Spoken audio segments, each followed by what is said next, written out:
It's time now for French Connections, our favorite parts of the show on Thursdays. It's our weekly look at the intricacies of French life, and Florence Villeminot does that for us. She does this very well. And there are many intricacies to look at. This week was marked by strikes, by demonstrations.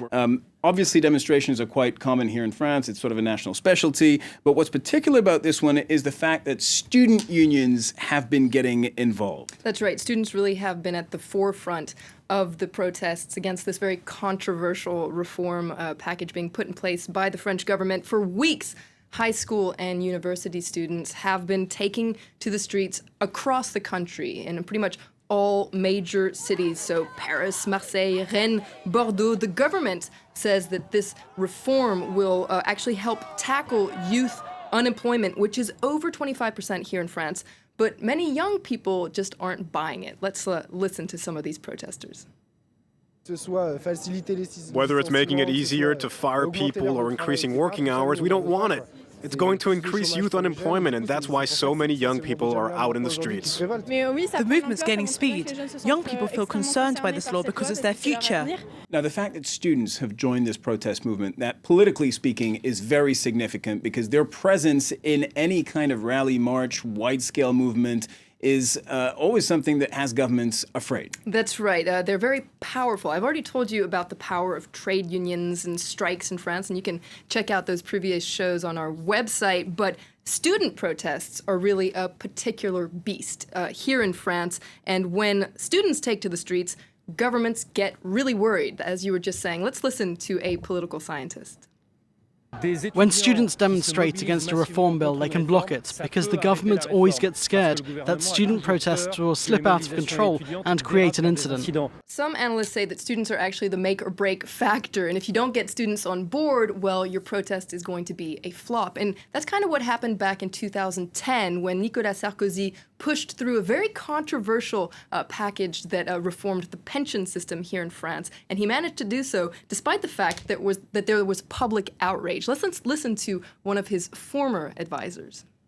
There were massive demonstrations, up to 1.2 million people in the streets, but the public sector was not paralyzed and young people did not take to the streets, and so the government figured it could push through its reform. And we should point out that if you look back at the past few decades here in France, there are many reform plans that have had to be scrapped because of student protests. That's right, and that's true for governments on the right and governments on the left in the 80s, 90s, and early 2000s. In fact, in the arm wrestling match between governments and students, if you look at history, students tend to win a lot. And in fact, a lot of political careers have been cut short because of student protests. Now, there's one student protest in particular that really marked public opinion, and this was back in 1986. Now, at the time, the government was trying to reform the university system here in France. Students massively took to the streets. Things got out of hand, and in fact, one student died during this protest, Malik Oussekine, and what happened was 1 hour after his death, the education minister at the time, Alain Devaquet, stepped down and buried his reform. And this incident from 1986 has kind of been traumatic and has really stayed in the minds of many governments afterwards about the risks of brushing up against students. Yeah, absolutely. It remains to this day sort of a watershed moment for the political elite. But it has to be said that what's happening right now, the student mobilization we're seeing now, is reminding people more of something that happened about 10 years ago, another economic reform. That one was aimed at cutting youth unemployment. That's right. That was in 2006. Now, the then Prime Minister, Dominique de Villepin, he tried to reform France's very complicated contract system, work contract system. It's very rigid here in France, and so he tried to put in place a system. It was called the CPE. It was for young people, trying to make it easier for them to get jobs, but it didn't go down well at all. And so there were very familiar scenes. You had students taking to the streets, clashing with police. The reform was buried, and it must be said that Dominique de Villepin's political career didn't really recover.